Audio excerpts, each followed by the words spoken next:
Saudaraku yang dikasihi Tuhan, Amsal 18 ayat yang ke-10 berkata seperti ini. Nama Tuhan adalah menara yang kuat, kesanalah orang benar berlari dan mencari selamat. Ya, saudara, ketika kita hendak memberi nama kepada anak yang hendak dilahirkan, ya biasanya kita sudah mempersiapkan nama yang baik, nama yang menurut kita bahwa nama ini sangat cocok ya ketika kita hendak memberikan nama tersebut kepada anak-anak yang hendak dilahirkan, entah itu anak laki-laki maupun anak perempuan, seperti itu. Jadi mulai dicari-cari, apalagi di zaman modern ini, ya kita tinggal buka nama yang tentunya dalam nama ini memiliki makna, memiliki pengertian atau arti yang sangat baik. Tidak ada orang memilih nama yang kurang baik atau tidak baik, arti atau makna dari sebuah nama. Karena kenapa? Karena nama ini akan terus mengikuti, bahkan mengikuti anak ini sampai dia dewasa, sampai seperti saya ini, saudara. Ya, jadi berterima kasih kepada orang tua yang sudah memberikan nama yang baik, dan tentunya nama ini mengandung karakter di dalamnya yang menunjukkan kekuatan, keistimewaan, ya karakter dari seorang anak. Ya, nama Tuhan ini bukan sembarang nama, tetapi nama Tuhan mengacu pada karakter Allah yang melimpah dengan kesetiaan, melimpah dengan kuasa, melimpah dengan belas kasihan, ya, menunjukkan karakter daripada Tuhan Allah sang pemilik kehidupan kita, membawa identitas atau karakter atau tindakan dari Tuhan Allah itu kepada terhadap manusia. Di dalam Alkitab kita belajar ya dengan nama Tuhan itu, di dalamnya kita dapat mempelajari atau melihat bahwa karakternya Tuhan itu adalah adil. Tuhan itu setia, Tuhan itu pengasih, penyayang. Dia penolong, dia penyelamat, dia pelindung, dia pembela bagi orang yang lemah. Dan hal-hal tersebut terbungkus di dalam nama Tuhan itu sendiri. Seperti itu. Jadi nama Tuhan itu mengandung karakter atau mengacu pada karakter dan kepribadian dari Tuhan Allah itu sendiri. Saudaraku yang dikasihi Tuhan, ya, Amsal Salomo betul-betul meyakini dengan pasti bahwa nama Tuhan itu adalah menara yang kuat. Berangkat dari banyak hal, pengalaman iman dari Raja Salomo, kedekatannya dengan Tuhan yang membuat dia terus dengan lantang dapat menyatakan bahwa, menyerukan bahwa nama Tuhan itu adalah menara yang kuat. Seperti itu. Banyak tantangan yang dihadapi, yang ditemukan oleh Raja Salomo dalam pelayanannya, tetapi dia tetap merasakan bagaimana Tuhan bela, bagaimana Tuhan tolong, bagaimana Tuhan begitu setia sehingga dia boleh memperoleh selamat. Ya, orang yang benar menurut Amsal ini, dalam Amsal 18, ya dapat kita lihat orang yang dikatakan orang benar di sini adalah orang yang bukan seorang bebal. Ya, itu orang yang benar. Kalau kita lihat bacaan ini. Jadi kalau orang bebal itu, ya sederhananya dapat kita katakan bahwa dia mengerti firman, dia tahu itu dosa, dia tahu itu tidak benar tapi dilakukan. Seperti itu. Dia sudah tahu mencuri itu dosa. Dia sudah tahu bahwa selingkuh itu tidak benar, menyakitkan. Dia sudah tahu bahwa berbuat zina, jahat, merancangkan kejahatan, menfitnah, dan lain-lain sebagainya itu adalah perbuatan dosa. Tetapi itu secara kontinu, secara terus-menerus dilakukan, dan pada akhirnya ya dapat kita lihat ketika ada akibat dari hal-hal yang tidak baik atau hal-hal yang buruk itu baru sadar. Ya, bersyukur kalau dia sadar. Kalau dia tidak sadar, ya itu pasti akan berakibat fatal.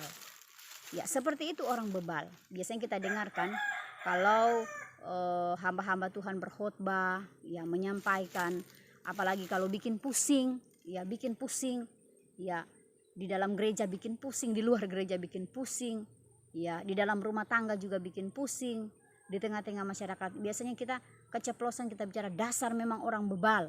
Seperti itu. Artinya bahwa dia sudah tahu itu tidak boleh dilakukan, itu dosa, tapi tetap dilakukan seakan-akan dia tidak mengerti, padahal dia tahu. Dan ini sering, saudara, orang-orang percaya ya seperti itu, ya terus melakukan itu padahal sudah ditahu itu dilarang, tidak boleh dilakukan. Orang yang benar itu adalah ya seperti yang dimaksudkan oleh Amsal ini, yaitu orang yang bukan orang yang bebal. Kemudian orang yang benar itu adalah orang yang menjaga mulutnya, orang yang menjaga perkataannya. Nah, seperti itu yang dimaksud orang yang benar. Orang yang menjaga mulutnya, yang menjaga perkataannya terhadap hal-hal yang tidak baik. Perkataan mulut orang adalah seperti air yang dalam, tetapi sumber hikmat adalah seperti batang air yang mengalir. Ya, di sini. Jadi perkataan penfitnah seorang sedap-sedapan yang masuk ke dalam lubuk hati. Nah, jadi orang yang benar itu adalah orang yang menjaga mulutnya, orang yang menjaga perkataannya. Biasanya kita dengar disampaikan atau dibilang seperti ini. Ya, kita dapat ketahui karakter orang seperti itu, ya. Kita dapat mengetahui dengan pasti dia itu karakternya seperti ini melalui perkataannya. Ya, jadi tidak perlu kita buka-bukaan tentang siapa diri kita, tetapi melalui perkataan kita yang kita ucapkan setiap hari orang dapat tahu bahwa orang ini seperti ini. Ya, seperti itu. Oh, orang ini gampang tersinggung. Ya, tidak perlu dia tersinggung di depan orang, tidak. Tapi ketika dia bicara sekali saja itu pasti orang sudah tahu. Oh, orang ini agak sensitif. Seperti itu. Oh, orang ini penfitnah. Oh iya, orang ini pendendam misalnya. Orang ini suka mengadu domba, ya. Orang ini suka hal-hal yang buruk. Itu dapat terlihat atau terdeteksi melalui perkataan-perkataannya. Ya, apalagi hari-hari ini hanya melalui handphone, ya kita dapat lihat melalui jari yang kecil ini, ya kita dapat bersuara, menfitnah orang, membuli orang, ya, menggosipkan orang, ya, menjatuhkan orang, kemudian menyerang dan lain-lain sebagainya yang dilakukan, ya. Jadi memang kita harus berhati-hati dengan perkataan kita. Ya, perkataan itu mengandung kutuk dan mengandung berkat. Kerap kali kita tidak menyadari bahwa perkataan-perkataan kita itu membuat orang lain bisa marah, orang lain bisa tersinggung. Selain memperlihatkan siapa kita yang sebenarnya, di samping itu juga dapat meninggalkan bekas, meninggalkan hal-hal yang buruk bagi orang lain. Jadi perkataan yang menjaga perkataan atau mulut kita itu sendiri. Ya, biasanya kita tidak kontrol lagi dengan perkataan-perkataan kita. Apalagi kalau kita marah, kalau kita jengkel, kalau kita emosi, ya biasanya dengan begitu mudah kita menghakimi, dengan begitu mudah kita mengeluarkan bahasa-bahasa yang tidak beretika, ya, bahasa-bahasa yang menyakitkan, bahasa-bahasa yang dapat membunuh karakter orang lain, bahasa-bahasa yang meninggalkan rasa tidak enak bagi orang lain, bagi suami, mungkin bagi istri maupun bagi anak-anak, bagi tetangga, bagi saudara dan lain-lain sebagainya. Seperti itu. Jadi orang benar adalah orang yang menjaga perkataannya atau orang yang menjaga mulutnya. Kata Amsal, bukan kata saya. Ya, itu dikategorikan menjadi orang yang benar. Kemudian orang yang benar lagi adalah orang yang bukan penfitnah. Ya, di sini disampaikan bukan penfitnah. Iya. Jadi kita kalau bertemu dengan orang-orang di luar sana, ya tidak usah harus jauh-jauh. Mungkin ada di sekeliling kita seperti itu. Ya, suka memprovokasi orang. Dia ke sana, dia sampaikan, oh si A seperti ini, dia ke situ, dia sampaikan seperti, oh kamu seperti ini. Pada akhirnya yang tadinya mungkin tidak akan berkelahi, yang tadinya mungkin tidak akan salah paham menjadi salah paham, terjadi seperti itu. Jadi orang yang benar itu bukanlah orang bebal. Orang yang benar itu bukanlah orang yang benar itu adalah orang yang menjaga mulutnya atau perkataannya. Orang yang benar yang dimaksud adalah bukan penfitnah. Ya, saya mengalami hal-hal tersebut ya. Sampai saya bingung sendiri. Kapan orang akan berakhir untuk menfitnah saudara-saudara? Kapan orang akan berakhir untuk menfitnah saya? Saya tidak melakukan itu kok. Kok saya masih terus difitnah? Keluarga saya difitnah, suami saya difitnah, anak-anak saya difitnah, saya pun apalagi saya difitnah. Kadang saya berpikir apa sih yang menonjol dari dalam hidup saya? Apa sih yang kelihatan bagi orang lain di luar sana yang lebih wah, hidup saya biasa-biasa saja. Tidak ada yang lebih ya. Saya bukan orang kaya raya ya. Saya bukan orang yang yang memiliki segala-galanya, tidak. Saya hanyalah orang biasa-biasa saja. Tetapi masih ada saja orang tidak berhenti-henti. Ada satu titik di mana saya waktu itu mengalami hal-hal seperti itu. Dan itu sangat menyakitkan sekali. Sangat menyakitkan sekali. Tetapi saudaraku yang dikasihi Tuhan, ketika saya berhadapan dengan kondisi ini, hal yang saya lakukan adalah saya bersikap tenang.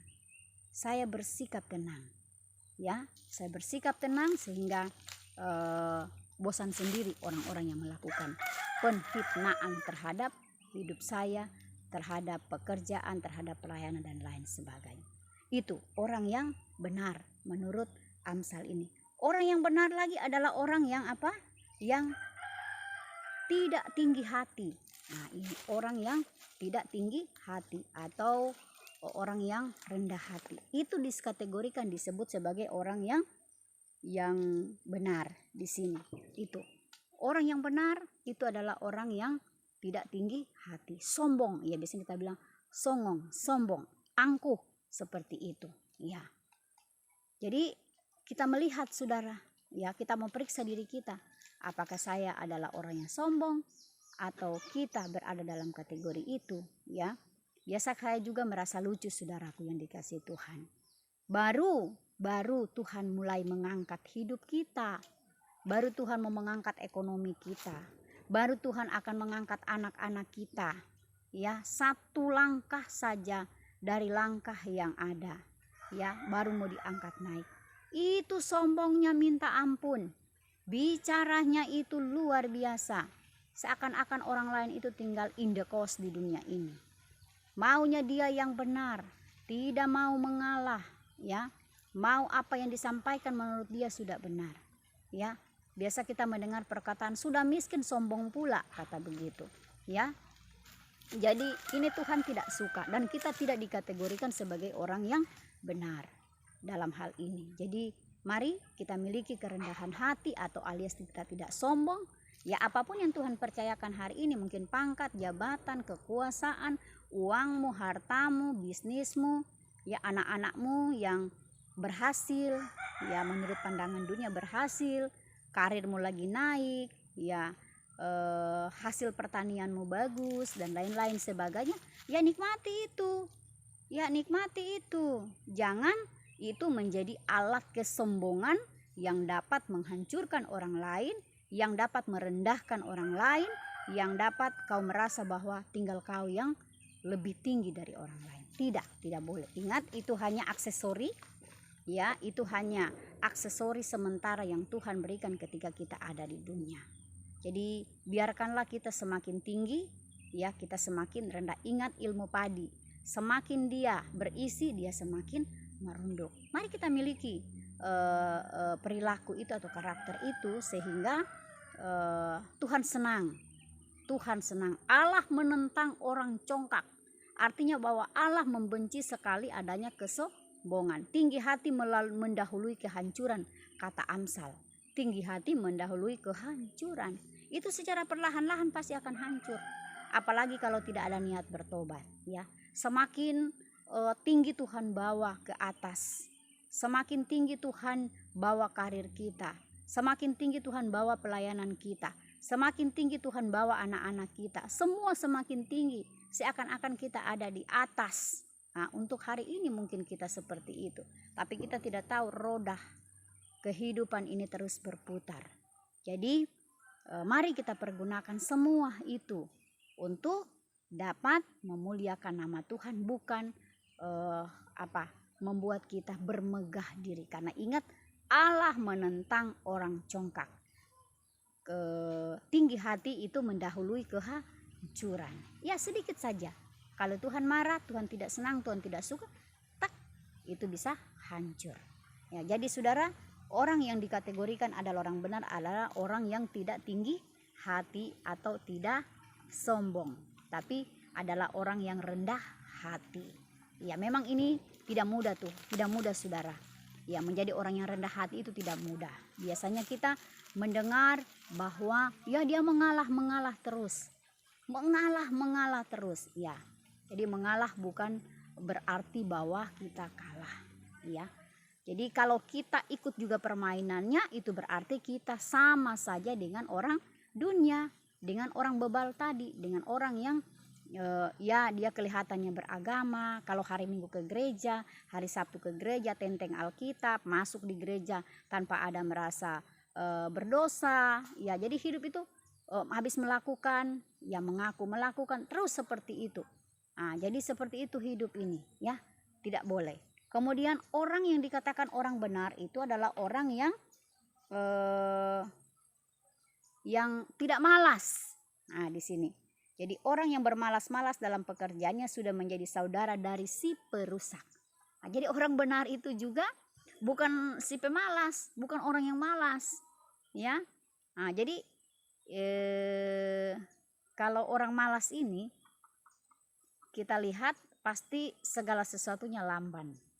Iya, kita lihat pasti dia keterbelakangan karena dia malas. Tidak ada sesuatu yang memotivasi dalam dirinya untuk bisa hidup, ya, orang malas. Jadi orang malas itu pasti dia akan susah hidupnya. Iya, dia pasti akan apa? Pasti akan ada di belakang karena dia tidak mau berusaha. Nah, seperti itu. Dan Tuhan tidak suka, ya. Kita lihat dalam kitab Amsal juga disampaikan bahwa pergilah belajar kepada si semut, hai pemalas. Iya, hai pemalas. Ya, jadi kita juga tidak mau dikategorikan pemalas dalam hal ini. Selagi masih ada kesempatan, ayo mari kita bekerja. Lakukan pekerjaan apapun yang berkenan kepada Tuhan itu dengan tekun, ya. Ada orang biasa kalau dia bekerja kayaknya dia gengsi, dia malu, ya, dia malu, dia gengsi. Ya, saya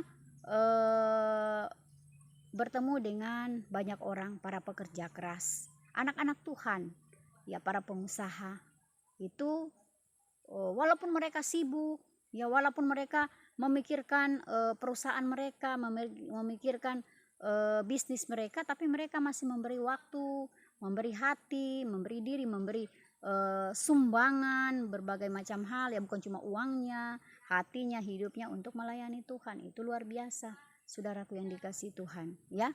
Ya, jadi malas itu Tuhan tidak suka. Malas Tuhan tidak suka. Yang pasti kalau orang malas itu jangan makan.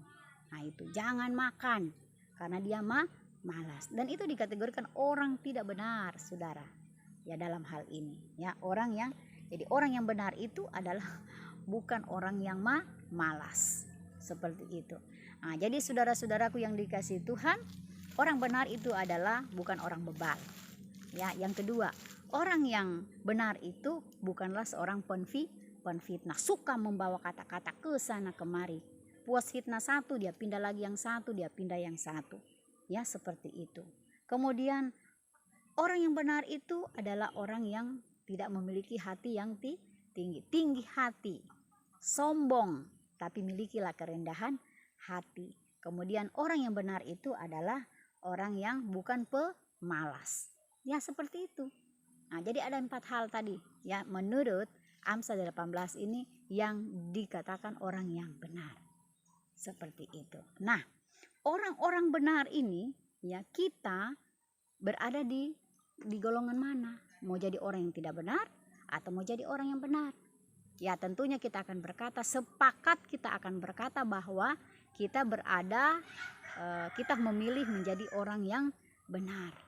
Ya kalau kita memilih menjadi orang yang benar, tentunya kita tidak akan hidup semaunya kita, berkata-kata seenak perutnya kita, seenak mulutnya kita. Kita tidak akan menjadi penfitnah, kita tidak akan menjadi orang yang suka membolak-balik kata-kata, bersilat kata, menjatuhkan orang, berbuat jahat. Ya tentunya kemudian kita tidak akan berpangku tangan begitu saja, simsalabim sudah datang beras, simsalabim sudah datang uang, simsalabim sudah datang ini. Ya tidak seperti itu. Kemudian milikilah hati yang rendah. Nah kalau kita memiliki 4 hal tadi dikategorikan kita menjadi orang yang benar. Nah, ketika kita menjadi orang yang benar, ya tentunya karakter siapa itu? Tentunya karakternya tuh Tuhan. Nama Tuhan adalah menara yang kuat. Ya, sebagai orang yang benar di hadapan Tuhan, orang yang tahu dosa, orang yang berlawanan dengan kuasa-kuasa kegelapan, berlawanan dengan kuasa iblis, berlawanan dengan apa yang Tuhan tidak mau, ya tentunya kita akan percaya sungguh apapun keadaan kita. Ya kalau dikatakan menara, lihat menara Eiffel, begitu tinggi sekali, begitu kokoh. Ya ini gambaran, ya begitu kokoh sekali. Jadi biar angin yang kencang, ya angin yang kencang atau apapun itu dia tetap berdiri kokoh. Ya mungkin kalau manusia yang bikin itu menara, ya itu pasti bisa roboh. Kalau manusia yang bikin, sekuat apapun itu bisa roboh. Tapi kalau Tuhan yang memiliki dalam namanya tadi mengandung karakter, dia sebagai Tuhan yang kuat, Tuhan yang pengasih dan penyayang, ya Tuhan yang adil, Tuhan yang pembela kita dalam keadaan apapun juga. Di tempat itu kita berlindung sebagai orang yang benar di dalam Tuhan, percaya kita pasti akan kokoh berdiri di situ. Kita pasti akan kuat di situ. Kita pasti akan bisa bertahan di situ. Karena ya sebagai menara kekuatan kita itu bukan hanya asal-asalan. Tuhan sebagai pencipta segala-galanya dalam dunia ini. Jadi tidak sia-sia saudara-saudara. Tidak perlu kita ragu, tidak perlu kita khawatir, tidak perlu kita berpikir panjang. Kalau Tuhan sudah bilang sama kita, nama Tuhan adalah menara yang kuat. Kesanalah orang benar dan ia akan selamat. Berbicara tentang selamat berarti kita di situ akan terlindungi. Ya, kita akan terjaga. Kita akan diayomi, kita akan terbebas dari bahaya ancaman apapun yang membuat kita menjadi takut untuk menghadapi segala sesuatunya. Ya, itu dikatakan selamat di situ. Ya, kemana orang percaya akan pergi, kemana orang benar akan pergi, pasti dia akan selamat. Saudaraku yang dikasihi Tuhan, apapun keadaan yang sedang kita alami saat ini, mungkin kita berkata bahwa Tuhan, saya sudah menjadi orang yang benar. Saya sudah berusaha semaksimal mungkin saya melakukan kebenaran firman Tuhan, berjalan sesuai dengan apa yang Tuhan mau. Saya setia sama Tuhan, saya taat sama Tuhan. Saya berusaha melakukan apa yang tertulis di dalam Alkitab. Ini saya berusaha semaksimal mungkin, tetapi saya masih tetap menghadapi pergumulan. Saya masih tetap menghadapi sakit penyakit. Saya masih tetap menghadapi tekanan. Saya masih bertemu dengan tantangan. Saya masih bertemu dengan persoalan. Ya, banyak hal yang masih terjadi. Hal-hal buruk masih terus ada menghampiri kehidupan saya. Saudaraku yang dikasihi Tuhan, ya, percaya dan taruh hidupmu di dalam nama Tuhan. Ingat, ya, kita bukan bersandar kepada manusia. Kalau kita bersandar kepada manusia, tentunya itu pasti akan roboh, itu pasti akan hilang suatu saat. Tetapi kalau kita bersandar kepada nama Tuhan sebagai pelindung kita, sebagai kekuatan kita, maka kita akan dapat merasa aman di dalam kekuatan tangan Tuhan. Saudaraku yang dikasihi Tuhan, saya juga yang bicara hari ini. Ya, bukan hanya sekedar bicara. Saya juga tidak terlepas dari beban pergumulan. Ya, semakin kita mengasihi Tuhan, semakin kita memberi diri kepada Tuhan, semakin juga Tuhan memproses kita. Ya, semakin Tuhan proses pikiran kita, sikap kita, hati kita, tindakan, semakin terus diproses oleh Tuhan. Ya, karena ya bagaimana kita akan melihat hasilnya ya kalau kita tidak mau diproses. Ya, seperti itu. Jadi, saudaraku yang dikasihi Tuhan, mari kuat bersama dengan Tuhan. Ingat, nama Tuhan adalah menara yang kuat. Kesanalah orang benar dan ia akan selamat. Mungkin hari ini engkau sedang dicurangi. Mungkin hari ini engkau sedang dirancangkan orang untuk bisa jatuh. Mungkin hari ini engkau sedang dirancangkan orang untuk bisa ya jatuh, tapi ingat engkau tidak akan tergeletak. Mungkin hari ini sakitmu diklaim bahwa kau dalam keadaan atau kondisi yang tidak akan bisa sembuh lagi. Mungkin hari ini bisnismu diklaim akan bangkrut. Bahkan mungkin hari ini ya, bahkan hari akan datang itu kau sudah diprediksi kau tidak akan bisa menjadi menang. Tapi ingat, pegang kuat, datang kepada nama Tuhan. Datang kepada Tuhan karena Dia menara yang kuat. Tadi belum lama, beberapa jam ke belakang, 2 jam ke belakang atau 3 jam ke belakang, anak saya WA saya. Dia menyampaikan kepada saya bahwa mama, kepala saya sering sakit, sebelah kepala saya sakit. Jadi saya sampaikan bahwa memang anak saya ini pernah punya kasus, pernah dia jatuh bagian kepalanya. Dan hal yang pertama saya sampaikan kepada dia, anak, saya bilang, Nay, terus berdoa, tidak ada yang mustahil. Pegang kepalamu nak, karena kami berjauhan. Ya, pegang kepalanya nak di mana yang sakit, dan mama berdoa dari sini. Darah Yesus berkuasa dan nama Tuhan itu berkuasa, dan Dia sanggup untuk menyembuhkan dan memulihkan anak saya. Saya sampaikan. Kemudian nanti ya kita akan saya sarankan minum obat dan terus bergumul di dalam Tuhan. Tidak ada yang mustahil. Ingat, seberat apapun pergumulan yang sedang kita alami hari ini.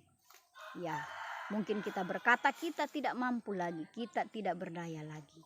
Tetapi ingat, nama Tuhan adalah menara yang kuat bagi setiap orang yang benar.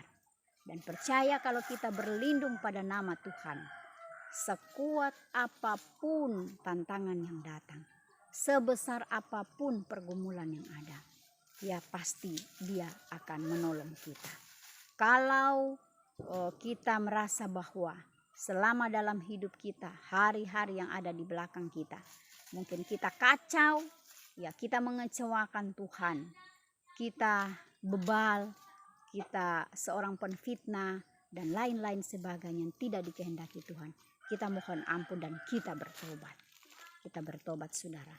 Ya, akhirnya saudaraku yang dikasihi Tuhan, ya terus jangan pernah putus asa, terus berserah kepada Tuhan, ya terus berusaha, terus berlari kepada nama Tuhan, jangan kepada kekuatan manusia. Ingat, terkutuklah orang yang mengandalkan kekuatannya manusia, ya celakalah orang yang mengandalkan kekuatan manusia, tetapi diberkatilah orang yang terus mengandalkan Tuhan. Ini firman Tuhan pada saat ini. Semoga dalam kasih Tuhan kita akan terus dapat menjalani kehidupan ini. Bersama dengan Tuhan kita akan terus kuat menghadapi seluruh keadaan yang buruk sekalipun dalam hidup ini. Mari kita berdoa. Tuhan Allah Bapa di sorga, Bapa di dalam nama Tuhan Yesus, pada saat ini Tuhan kami telah mendengarkan kebenaran firman Tuhan. Berkati kami semua dan tolong Tuhan. Bagi saudara-saudara kami yang dalam keadaan bergumul, tantangan, persoalan silih berganti, kami berdoa dalam nama Yesus. Tuhan tolong, Tuhan angkat, Tuhan pulihkan, Tuhan jamah. Secara khusus kami berdoa buat anak kami Naya yang ada di Batu Malang, yang saat ini Bapak sementara menempuh pendidikan. Biarlah Tuhan akan mengangkat sakit penyakit migran dalam nama Yesus. Pulihkan dia, sembuhkan dia. Kami percaya kuasa itu akan ada di sana. Dan kuasa-Mu ya dan amin. Bagi setiap kami yang terus mengandalkan Tuhan. Berkati kami semua dan kami terus bersyukur dalam nama Yesus. Haleluya. Amin. Ya, saudara-saudaraku yang dikasihi Tuhan, terus dukung pelayanan ini dengan cara tonton, ya, like, komen dan juga subscribe. Ya, jadi saudara-saudara, terima kasih yang sudah mendukung kami. Ya, terus jangan bosan-bosan, kami terus meminta dukungan kepada kita semua. Yang mau didoakan, ya silakan di kolom komentar, ataupun mungkin juga ada yang mau dikonseling, ya silakan hubungi kami di kolom komentar yang sudah tersedia di bawah. Jadi terima kasih, ya terus bersemangat menjalani hari yang ada, terus bersyukur, dan kita akan tetap kuat di dalam Tuhan senantiasa. Shalom.